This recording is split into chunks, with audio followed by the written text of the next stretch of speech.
guess start with Charleston Friday night, big test.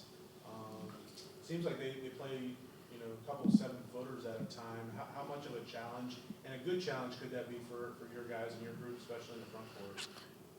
Yeah, they present a ton of challenges, and we're well aware of them. And I don't know what their status is in terms of who will be available for their games this weekend. But Mr. Dean, Colby Dugan, some of those guys make their equation a lot more difficult to solve. But obviously, we've seen it before. We reside in a league where there's good size and length and athleticism. So this will be a great test. I have a ton of respect for Chris Mack. Like, he's literally one of the best coaches in the country, and they have a terrific staff. So they'll be well prepared for us. I think, honestly, John, though, I think you want these games. They're hard for us to get and next to impossible to get at home. So I do think it'll be a big test for us in terms of how we combat their size. And we got to be ourselves. You've seen us enough over the years. We are who we are. So it would be nice if Josh and Isaiah were available, and again, they're day to day, so we'll see. But we gotta make sure we do a good job of being Liberty, as well as kind of combating some of the things that they do well. And there's a plethora of those things. You mentioned a little bit the difficulty of getting teams like this to come here, just getting these games in general. You talked about it a little bit the other night too. You're excited that they're actually coming here. This is finally your chance in this tournament to get it here. Yeah. Just talk about what it means for your team to be able to get these early season tests. And this time, last year you were on the road, now you're on the home court. Yeah, I mean, this I think Matt Roberts, College of Charleston, AD, and Ferg, who's now with Coach Kelsey at Louisville, they were along with Jeff Goodman and Rob Doster at Field 68, they were kind of behind this, and Dusty May and I signed up for it because of the difficulty it is to get really good opponents in your own venue. And we were the ones that we were last on the schedule, so it seems like we've been on the road, and those back-to-back turns are kind of hard. The home team is the only one that doesn't have to partake in that. So, but I do think, again, for us, we want to challenge ourselves. One of the unintended blessings that is hard to kind of see when you're in it is when you play quality people in the non-conference, you get to find out what your team isn't.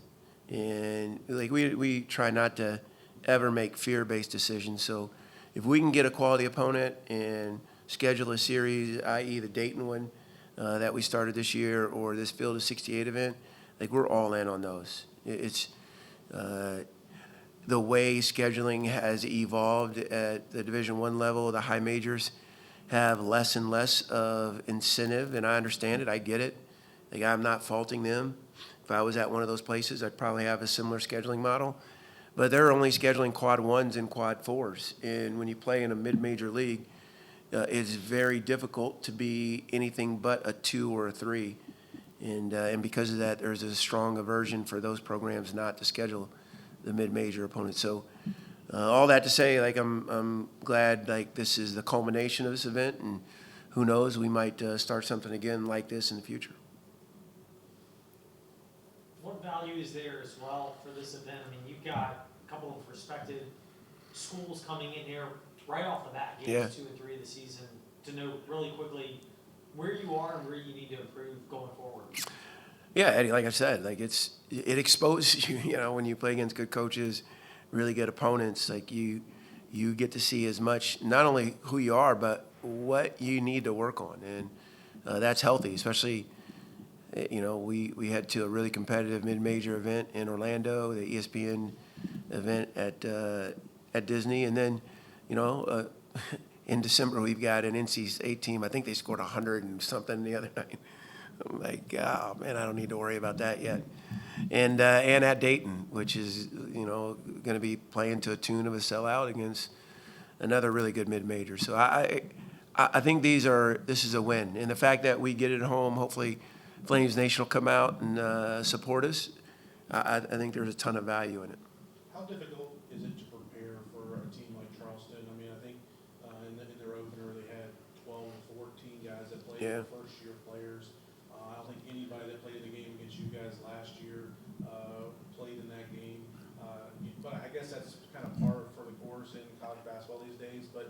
so early in the season playing a team like that with so many good faces?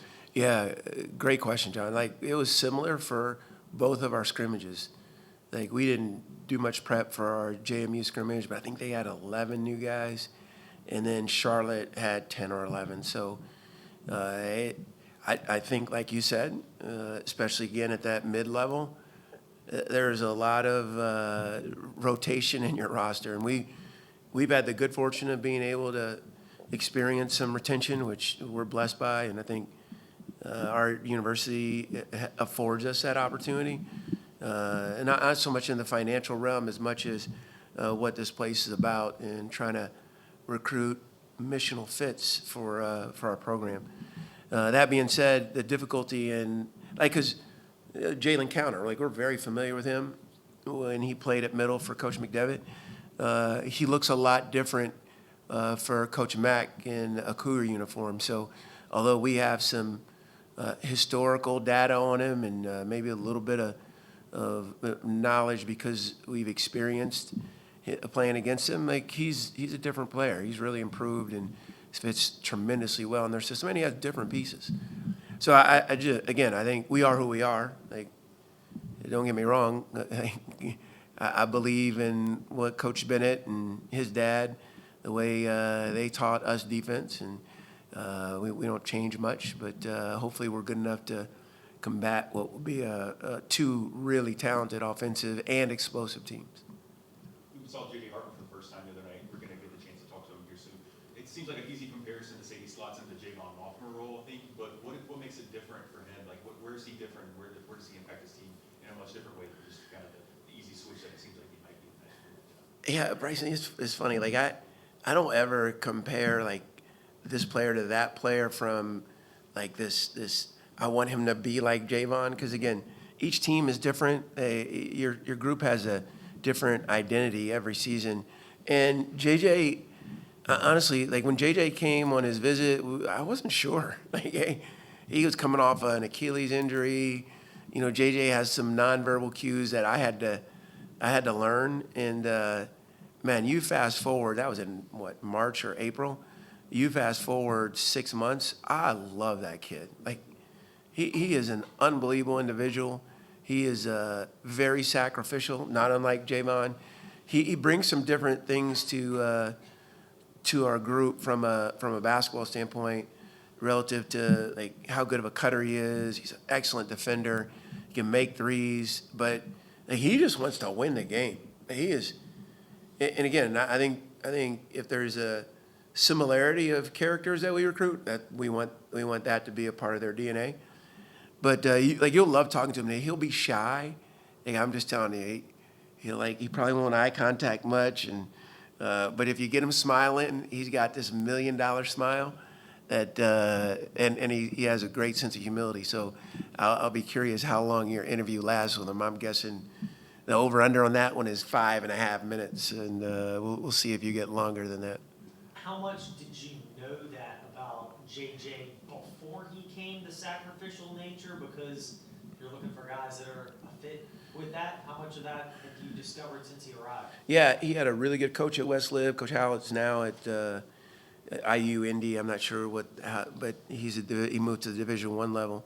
And again, man, when you're in the portal, you don't have the duration of time to build some relational equity that you do when you recruit a high school player. So I didn't know it about him. Honestly, guys, I'm still learning our team, but we do have a depth of authenticity in our relationship, and man, I just really value him. I said this the other night after the game, like, man, you would think you would have been here this is your 4th year, because you're a lot like us, and wish we had some more time with him, but I'm going to take what I can get, because my life's better because I'm around J.J. Harper. I feel like Colin Porter's probably gotten overshadowed a little bit throughout his career, primarily due to his teammates and backcourt teammates, Darius McGee first and now Cade Matheny. But having a guy like him that's been able to come in and start from day one as a freshman at an important position like point guard, how vital has that been to your team's success these past few years? Yeah, John, not surprised that you bring that up. You can ask Bill Smith. I don't know if there's been a 4-year starter or player that started every game he's been here that I've coached. Georgie didn't start that long. Darius didn't. And I was at the Gabriel, my son, he's a GA for Kentucky, and we snuck into town to watch them against Purdue. And Matt Painter is someone I got a high regard for, a ton of respect, and developed an admiration for. So I watched them a ton. And Braden Smith is the best point guard in the country. I would tell you, I think Colin Porter is our version of Braden Smith. I think he's, without a doubt, the best mid-major point guard in the country. And I'm not trying to gas or whatever, but like that dude, and you're 1,000% right. Because of Taylon Peter, Darius McGee, Kyle Rode, the list goes on, like he gets so overshadowed. But man, he's had an unbelievable deposit in our winning equation. And I'd love him to death. Like I think he honestly should be talked about in the nation's top point guards. And again, I think because he's so selfless and because of his height of 5'10", let me make sure I said that, 5'10", I think he gets overlooked, but not by us. There's nobody in that locker room or that wears one of these Liberty basketball apparel that believes he's undervalued. Coach, the news came out just this week about Anthony Gill Yeah. getting added to as an advisor to your staff. How much does that mean? And what type of role will he be in? Let me just tell you, the joy that fills my heart with the addition of AG in our basketball family is immense. Like he and Jenna, his wife, like it's why you coach, guys. Like to have the quality of relationship that AG and I share, and our families do life together, and to have him come on board, and again, he acquiesced my request to do it in any form possible. So he'll serve. I think we titled him a chief basketball advisor. There's a lot of titles I could have given him, but he was agreeable to this one, and he'll serve mostly in a mentorship role, having a young man who really did have to go the hard road in order to get to the NBA. I mean, I remember when he sat out his first year at UVA after transferring from South Carolina. He was rehabbing an injury, then he came back. He was frustrated about maybe a limited role or not having as much opportunity to dream his biggest dreams, and he stayed the course. He modeled what it means to experience delayed gratification. Like he just kept doing what he was asked of. He gave the team what they needed. So his person and playing career will be exemplary in terms of what our guys get to experience. And having been to, I think, 4 different countries in order to get to the NBA, and now literally, I'll say the best description I can say about him, he's the best teammate that I've ever seen. And it started at UVA, and now you could go and talk to any Washington Wizards player or people that have experienced him, and you can watch the games. Like what he does is uncommon. So the fact that he's agreed to be a part of Liberty and its mission in our basketball program, huge win for us. How much of bringing Anthony Gill on is falling in line with bringing in people that are familiar with your program and giving them a launch point to grow within Liberty basketball, whether that's former players or even people from the Tony Bennett side of things? Yeah, well, we always say, like, family's not just representing your blood relatives, but anyone that loves you unconditionally. So I think our program is pursuant of that unconditional love to not only extend it, but to receive it. And if it's true, you can never give away what you don't possess. Like, I hope I possess that sense of unconditional love and grace and family to all the people that come through our doors. So AG is someone that I know has a historical representation of that. And again, it's not unlike some of the people that have donned our uniforms. It's why I think Liberty is such a unique place, and why I hope we can continue to grow together.